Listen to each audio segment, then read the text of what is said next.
Ang down, ang babang-baba, yung mga Pilipino.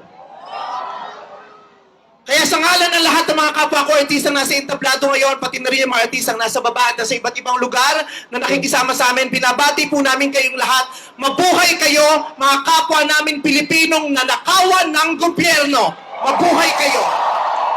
Yan ang pagbati natin sa isa't isa. At para sa lahat naman ng mga politiko at bahagi na ng gobyerno na nagnakaw sa atin, nagnanakaw sa atin, mga nakatingin habang may nagnanakaw sa atin, mga kasama ng mga nagnanakaw sa atin, mga alam na may nagnanakaw pero hindi nagsasalita, mga kasama ng mga nagnanakaw, mga nagtatago ng magnanakaw, isa lang ang gusto namin sabihin sa inyong lahat. Patawad kay Father pero putang ina ninyo! Puta-puta ng mga putang ina nyo! Katatapos lang ng misa, pero Panginoon, patawarin nyo kami, pero totoo yan. Ito ang wika ng lahat ng mga Pilipinong ninakawan. Putang ilan nyo! Putang ilan nyo! Putang ilan nyo! Putang ilan nyo! Putang ilan nyo!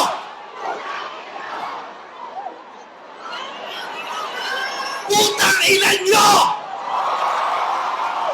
Tapos na ang panahon ng mga bababait at ng mga resilient. Ang mga mababait, ginago. Ang mga resilient, tinarantado. Hindi nauubra sa atin yung bait-baitan, kimi-kimian, tahimik-tahimikan, patawad pero hindi po. Hindi ko sisimplihan, hindi ko babaitan ang mensahe ko ngayon dahil hindi naman sila mababait. Sa katunayan, mga hayop sila. So bakit natin babaitan ang mensahe natin? Hindi natin kakalmahan ang mga salita at kilos natin dahil deserve nila ang galit, ang pikon at poot ng mga nanakawang Pilipino. Hindi tayo pwedeng kumalma. Hindi pwedeng iiyak lang. Hindi pwedeng magtitiis lang, hindi tayo kakalma. Hindi ko kayang maging magalang sa kanila dahil mga bastos sila. Mga salaula sila at mga baboy sila. Hindi natin kayang maging mabait sa kanila dahil mga walang ya sila. Hindi pwede. Hindi pwede. Yung mabait ka lang, mabuting asal ka, hindi uubra sa kanila ang mabuting asal at mabait lang kasi nga mga demonyo sila. Kaya tama yan. Sumigaw lahat ng galit! Lahat ng galit na galit! Ang hindi matatapos ang galit bukas! Ang ipalalinig ang galit hanggang hindi makulong ang mga putang inang magnanakaw! Hindi tayong pwede magalit lang ngayon. Kailangan hanggang bukas, kailangan sa susunod na linggo, kailangan sa susunod na buwan, hanggang umabot ng ilang taon hanggat hindi sila nauubos.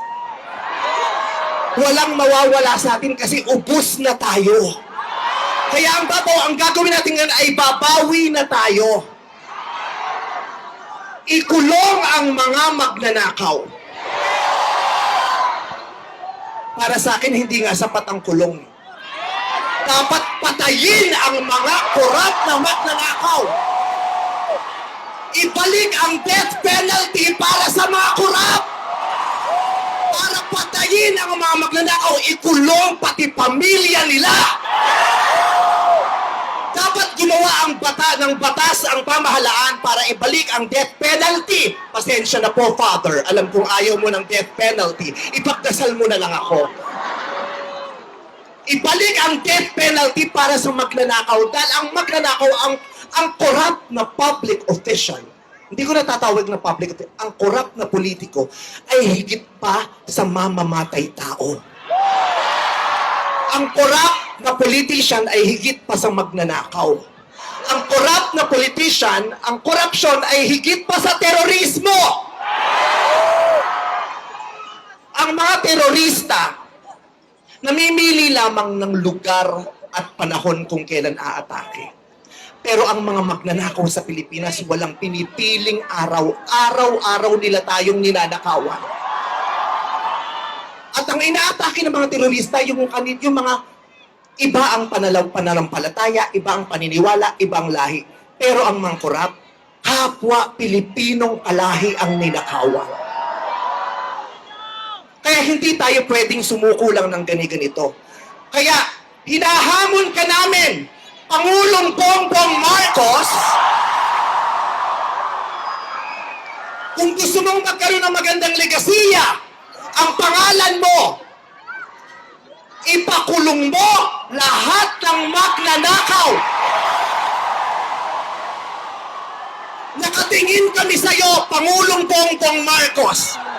At inaasahan ka namin, hindi dahil sa idol ka namin, kundi dahil sinaswelduhan ka namin at inaasahan namin na tutuparin mo ang inuutos naming mga employer mo.